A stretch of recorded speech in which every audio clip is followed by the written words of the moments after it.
ሰላም እንዴት ናችሁ? የህዝባችን ውስጥ ጎልቶ የወጡት ሰዎች በጣም በተግባር ተፈትኖ ከፍተኛ ቦታ ላይ የደረሱትን ሰዎች እንደ ህዝብ የመጠበቅ ኃላፊነት አለብን ብዬ አምናለሁ። ዛሬ ማነሳው አቶ ሳሙኤል ታፈሰን ነው። አቶ ሳሙኤል ታፈሰ የሰንሻይን ኮንስትራክሽን ባለቤት በልጅነት ዘመኔ ነው ማቀው። ባለፉት 35 እና 36 ዓመት በአካል አይቼው አላውቅም በምስል ካልሆነ በስተቀር። አዎ ወንድሙን አስራት አውቀዋለሁ። እሱም በብዙ ዓመት ውስጥ ባለፉት 30 እና 40 ዓመት ውስጥ አንድ ጊዜ አይቼዋለሁ። በተረፈ የመጀመሪያ ልጆች በነበርን ጊዜ ቲኔጀር እያለሁኝ ገና በ14 በ15 ዓመት እድሜ እያለሁኝ ትምህርት ቤት ሲዘጋ ሁለት ክረምት አቶ ሳሙኤል የሚያሰራው የቀን ስራ ቦታ ላይ ሰርቻለሁ። ትንባሆ ሞኖፖል የሰራሁት፣ አንዴ ደግሞ ጥቁር አንበሳ ሆስፒታል ሰርቻለሁ በሁለት ክረምት። በእኛ ጊዜ ያኔ እኛ ልጆች በነበርንበት ጊዜ የቀን ሰራተኛ ደሞዝ 1 ብር ከ92 ሳንቲም ነበር፣ በደርግ ዘመን ማለት ነው። ያው ትምህርት ቤት ለሚቀጥለው ትምህርት ሲከፈት ለትምህርት ቤት ማቴሪያሎች ማሟያ የሚሆን ነገር ለመስራት ሰርቻለሁ። 2 ወር ላልሞላ ጊዜ በሁለት ጊዜ ሰርቻለሁ። ስለዚህ የአቶ ሳሙኤልን አነሳስና አመጣጥ በደንብ ከሚያውቁ ሰዎች አንዱ ነኝ። ያኔ አንዴ ክርክስ ያለች ማዝዳ መኪና ነች የነበረችው፣ ከኋላ ክፍት የሆነች በእሷ ነበረች አሸዋ ሚጫ ነው። ራሱ አሸዋ አውርዶ አብኩቶ አብሮን ይሰራ ነበር። ይህ ሰው በሂደት እንዴት እንዳደገ በአካል ባላየውም እየሰራ እንዳደገ አይቼዋለሁ። ስለዚህ ሰው ምሳሌ ጥቀስ ሲባል ከዚህ በፊትም ቪዲዮ ሰርቼ አውቃለሁ። ሰርቶ ሲያድግ ያየኸው ሰው ምሳሌ ጥቀስ ቢባል ብዙ ባለሀብት አውቃለሁ። አቶ ሳሙኤልን ግን በቅድሚያ ነው ማነሳው። የእሱን ታሪክ ሁላችሁም ታውቁታላችሁ። እሱም ደብቆ አያውቅም።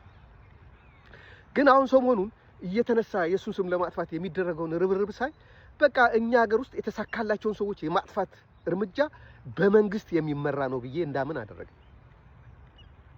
የሆኑ ሰዎች ያለውን ውጣ ውረድ ሁሉ አልፎ ትክክለኛ ቤዝ ይዞ አገራቸው ላይ የሚታይ ነገር አድርገው ሌላ ሰው የማያደርገው የሚያምር ነገር ትምህርት ቤት እየሰሩ ቤተክርስቲያን እየሰሩ መንገድ እየሰሩ መስሪያ ቤታቸው ውስጥ ለሚሰሩ ሰዎች ቤት እየሰጡ የተጎዱ ሰዎች የሚረዱበት ማዕከል እያቋቋሙ እንደገና ከዛ በላይ መንግስት የሚጠይቃቸውን ነገር እየሰጡ ግብር እየከፈሉ ታክስ እየከፈሉ ድጎማ እያደረጉ በተወለዱበት ሀገር እንዳይኖሩ ዘመቻ ሲከፈትባቸው በጣም ነው ማዝነው።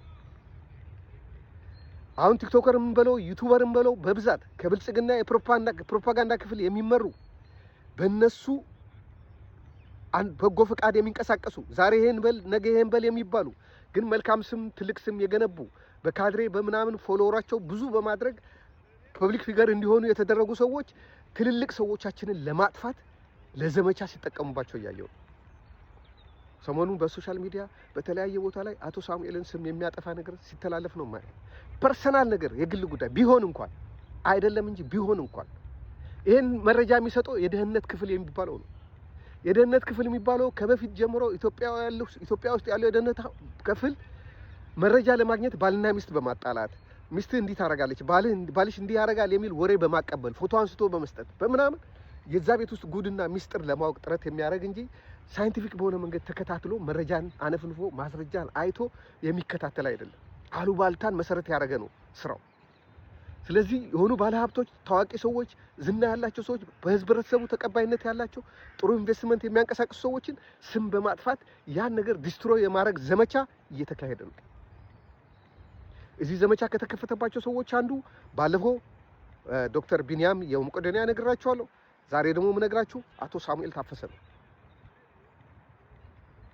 አቶ ሳሙኤል ታፈሰ ኢትዮጵያ ውስጥ ስኬታማ ከሚባሉ ባለሀብቶች የሚታይ ነገር ካረጉ ሰዎች ለትውልድ የሚተላለፍ ነገር ከሰሩ ሰዎች ውስጥ አንዱ ነው። ግንባር ቀደም ነው።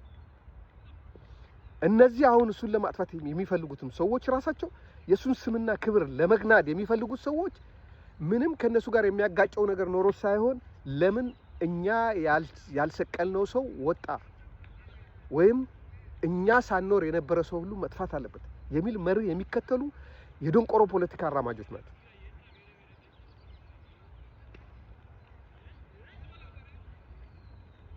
ቅምጥ ምናምን ምን ያገናኘዋል ከመንግስት ጋር? ቅምጥ ፐርሰናል ነገር ነው። ይሄ ቢኖር እንኳን የሆነ ሰው ውሽማ ቢኖረው ምን ያገባዋል? መንግስት ስለሚልክላቸው ነው ይሄን መረጃ ሰዎች የሚናገሩት። እውነት ነው ብዬም አይደለም፣ ስም ማጥፋትም ሊሆን ይችላል። ግን ምን ያገናኘዋል ከህዝብ ጋር? ይሄ ብዙ ነገር የሰሩ ሰዎች እኮ ናቸው።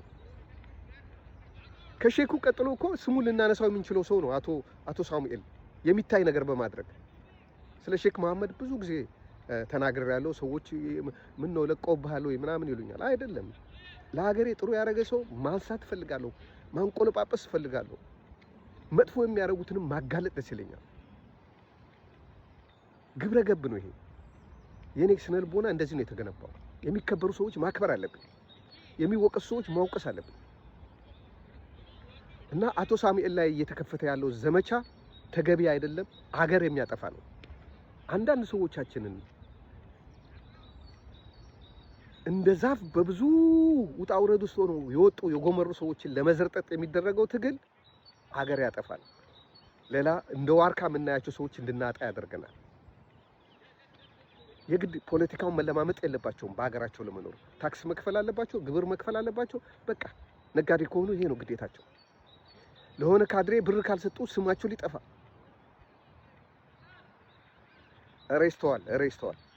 ይስተዋል። በሁሉ ነገር እኮ ነው እያሳጣችሁን ያላችሁ። እንደዚህ ነው ወይ ፖለቲካ? ስላዳመጣችሁኝ አመሰግናለሁ። እግዚአብሔር ይስጥልኝ።